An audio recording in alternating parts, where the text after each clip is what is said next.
எல்லாருக்கும் வணக்கம். நாம போன பதிவில் அதியமான் நெடுமானஞ்சி அவரோட வாழ்க்கை வரலாறு ஒரு சின்ன பதிவாக போட்டிருந்தோம்.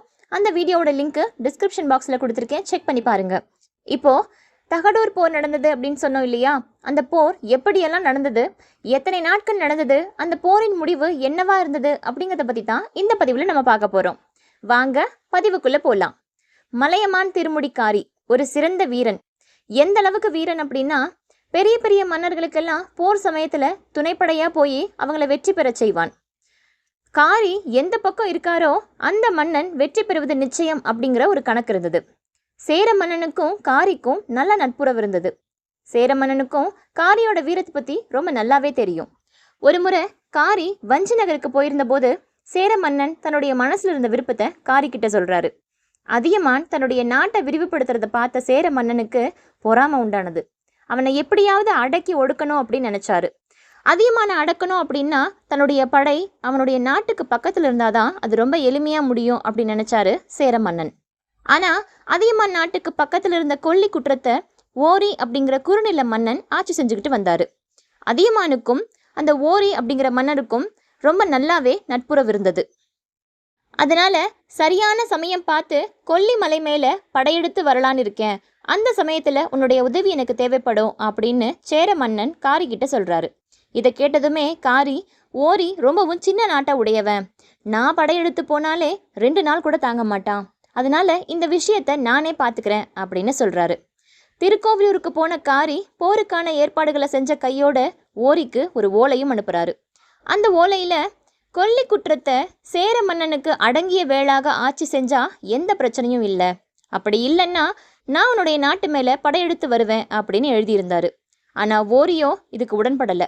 உடனே காரி தன்னுடைய படைகளை எல்லாம் திரட்டிக்கிட்டு கொல்லி குற்றத்துக்கு போய் ஓரியின் நகரை முற்றுகையிட ஆரம்பிச்சாரு. 2-3 நாள் ரொம்ப ஊக்கத்தோட போர் நடக்குது. ஆனா இறுதியில காரியோட வாளுக்கு இரையானான் ஓரி. காரி ஓரியோட நாட்டை முற்றுகையிட்டு அடிமைப்படுத்தி அதை சேர மன்னனுக்கு கொடுத்துட்டான். சேர மன்னன் தன்னுடைய படைத்தலைவர்களை கொல்லி குற்றத்துக்கு அனுப்பி தன்னுடைய ஆட்சியை செலுத்த ஆரம்பிக்கிறாரு. சேர மன்னன் செஞ்ச இந்த காரியத்தால அதியமானுக்கு அவர் மேல கடும் கோபம் வருது. அவனுக்கு கருவியாக இருந்து ஓரியை கொன்ற காரிய உடனே கொல்லணும் அப்படின்னு துடிச்சாரு. அவருடைய எண்ணத்தை உடனே நிறைவேற்றவும் நினைச்சாரு. ஆனா அதுக்கு ஒரு தடை இருந்தது. அதியமானுடைய மனைவி கர்ப்பவதியா இருந்தாங்க. குழந்தை பிறக்கிற சமயம். அதனால இந்த சமயத்துல போர் வேண்டாம், குழந்தை பிறந்ததுக்கு அப்புறம் போருக்கு போகலாம் அப்படின்னு அவனை சுத்தி இருந்தவங்க எல்லோருமே சொல்றாங்க. ஆனா அதியமானோ அரசியலில் ரொம்பவும் வல்லவன். எதிரியோட வலிமையை அறிஞ்சு அவன் சோர்வுட்டு இருக்கும்போது தான் அவனை தாக்கணும் அப்படின்னு நினச்சிக்கிட்டு யார் சொல்லியும் கேட்காம திருக்கோவிலூர் மேலே தன்னுடைய படையை எடுத்துட்டு போறாரு அதியமான். ஓரியை கொன்று பெருமிதத்தில் இருந்த காரி இன்னொரு படைக்கு தயாரா இல்லை. இருந்தாலும் எதிரி நாட்டு மன்னன் வந்து கதவை தட்டும்போது சும்மா இருக்க முடியுமா? அதனால போர் புரிய ஆரம்பித்தான் காரி. ஓரியின் படை வேறு, அதியமானின் படை வேறு. பல போர்களில் பல வெற்றிகளை கண்ட படை அதியமானுடைய படை. காரியோட படையும் ஒன்றும் சும்மா இல்லை. ஆனாலும் கொல்லி குற்றத்து போர் இப்பதான் முடிஞ்சிருந்ததுனால படை வீரர்கள் எல்லோருமே களைப்பாகவும் காயங்களோடும் இருந்தாங்க. அதனால காரியோட படை பின்னடைவை சந்திக்க ஆரம்பிக்குது. இதுக்கு மேலேயே நம்ம போர் செஞ்சோம் அப்படின்னா நிச்சயமா அதியமான் நம்மளை கொன்னுடுவான் அப்படின்னு நினைச்ச காரியும் அவனது சில படை வீரர்களும் ஓடி ஒளிய ஆரம்பித்தாங்க. திருக்கோவிலூரை கைப்பற்றி வெற்றி வாகை சூடிய அதியமானுக்கு மகன் பிறந்துள்ளான் அப்படிங்கிற இன்னொரு செய்தியை கேட்டதுமே எல்லையற்ற மகிழ்ச்சி ஆயிடுச்சு. கொஞ்ச நாளைக்கு அப்புறம் காரியும் அவனது படை வீரர்களும் சேர மன்னனை சந்திக்க போறாங்க. நடந்த எல்லாத்தையும் தெரிஞ்சுக்கிட்ட சேர மன்னனும் அவங்களுக்கு அடைக்கலம் தராரு. எப்படியாவது உன்னுடைய நாட்டை மீட்டு கொடுத்து உன்னை திரும்பவும் பழைய நிலைமைக்கு மாத்துவேன் அப்படின்னு சேர மன்னன் காரிக்கு வாக்குறுதி தராரு. அப்போலிருந்து போருக்கான ஏற்பாடுகள் எல்லாம் செய்ய தொடங்குறாங்க. ஒரு ஆசை இரு போருக்கு காரணமாக இருந்தது. அதாவது கொல்லி குற்றத்து போர் கோவலூர் போருக்கு காரணமா அமைஞ்சிச்சு. இப்போ கோவலூர் போர் தகடூர் போருக்கு ஆரம்ப புள்ளியா மாறிடுச்சு. சேர மன்னன் கிட்ட இருந்து அதியமானுக்கு ஒரு ஓலை போகுது. அதுல திருக்கோவிலூரை மீண்டும் காரிக்கே கொடுக்கணும், அப்படி இல்லைன்னா உங்க நாட்டு மேல படையெடுத்து வருவோம் அப்படின்னு எழுதியிருந்தது. ஆனா அதியமானோ அது முடியாது அப்படிங்கிற மாதிரி பதில் ஓலை அனுப்பிட்டாரு. இப்போ அதியமானுடைய கோட்டையை பத்தி கொஞ்சம் பார்க்கலாம். அதியமானின் கோட்டை எப்படிப்பட்டது அப்படின்னா ரொம்பவும் பறந்து விரிந்து வலிமையா இருந்தது. செம்பினால் கலந்து உருவாக்கப்பட்டது போல மிகவும் உறுதியானது. கோட்டையின் மதில் சுவர்கள் எல்லாமே உயரமா இருந்துச்சு.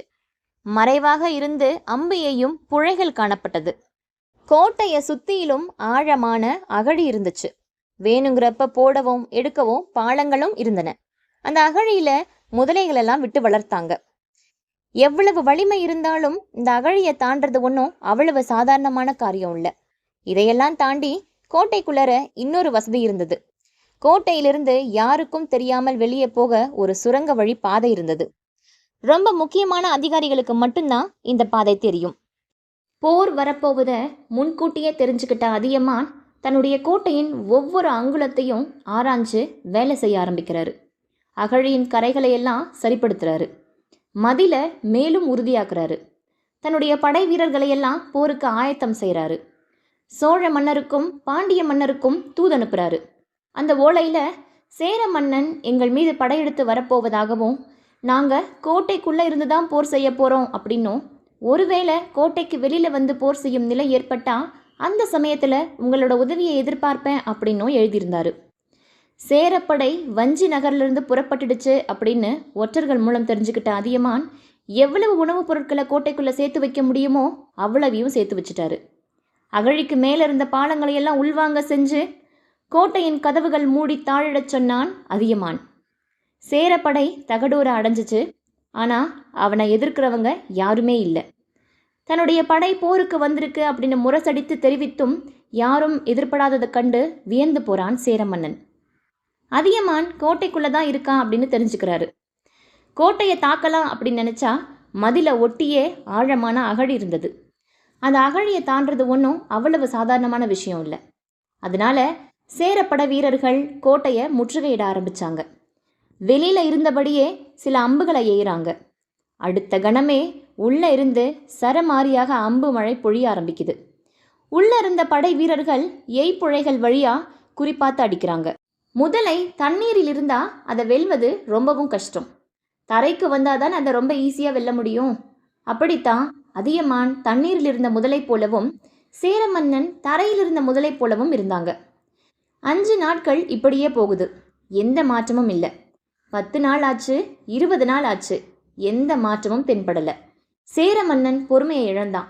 நான் வஞ்சி நகருக்கு போகிறேன், நீங்கள்லாம் இருந்து போரை நடத்துங்க அப்படின்னு சொல்கிறாரு. சேரன் எவ்வளவு நாள் வெளியில் இருந்தாலுமே அதை பற்றி அதியமானுக்கு கொஞ்சம் கூட கவலை இல்லை. ஏன்னா 1 மாதத்துக்கு தேவையான உணவுப் பொருட்கள் அவர்கிட்ட இருந்தது. ஒருவேளை அது தீர்ந்துட்டா கூட சுரங்கப்பாதை வழியாக உணவுப் பொருட்களை கொண்டு வரலாம் அப்படின்னு நினச்சாரு. இப்படியே 2 மாதம் ஆயிடுச்சு. எத்தனை நெல்லை தான் உள்ளே சேமித்து வைக்க முடியும் அப்படின்னு சேர மன்னன் யோசிக்கிறாரு. இதில் ஏதோ சூழ்ச்சி இருக்குது, கண்டிப்பாக உணவுப் பொருட்கள் வெளியிலிருந்து தான் போகணும் அப்படின்னு யோசிக்க ஆரம்பிக்கிறாரு காரி. அப்போது கோட்டைக்கு வெளியிலிருந்து ஏதாவது உணவுப் பொருட்கள் போகுதா அப்படின்னு நம்ம தீர விசாரிக்கணும் அப்படின்னு அரசர் சொல்கிறாரு. இந்த சமயத்தில் தான் தகடூரை சேர்ந்த ஒரு நபர் மூலமாகவே சேர மன்னருக்கு தெரிய வருது, கோட்டைக்குள்ளர ஒரு ரகசிய சுரங்க வழி பாதை இருக்கு அப்படின்னு. அந்த பாதை வழியாக தான் உணவுப் பொருட்கள் கொண்டு போய்கிட்டு இருக்காங்க அப்படின்னும் தெரிய வருது. உடனே சேரப்படை வீரர்கள் அந்த ரகசிய சுரங்க வழி பாதையை அடைச்சிட்டாங்க. பாதை அடைக்கப்பட்டது அப்படின்னு தெரிஞ்சதுமே தகடூர் கோட்டைக்குள்ள இருந்த அமைதி நிலைக்குலைய ஆரம்பிக்குது. இனியும் கோட்டைக்குள்ள இருக்க முடியாது அப்படின்றத உணர்ந்த அதியமான் உடம்புல பலம் இருக்கும்போதே போரை தொடங்கிடலாம் அப்படின்னு தன்னுடைய வீரர்களுக்கு சொல்றாரு. 2 நாள்ல கோட்டையின் கதவுகள் திறக்கப்பட்டு அதியமானின் படை போர்க்களத்துக்கு வருது. போர் முரசுகள் ஒலிக்க தகடூர் போர் தொடங்க ஆரம்பிக்குது. அதியமானின் படைய பெரும்பாக்கன் அப்படிங்கிற படைத்தலைவர் தலைமை தாங்குறாரு. சேர படைய நெடுங்கேரளன் அப்படிங்கிற படைத்தலைவர் தலைமை தாங்குறாரு. முதல் நாள்ல யாரும் வீழல. ஆனா அடுத்த நாள்ல பெரும்பாக்கன் அம்புக்கு இரையானான் நெடுங்கேரளன். முதல் வெற்றி அதியமானுக்கே கிடைச்சது.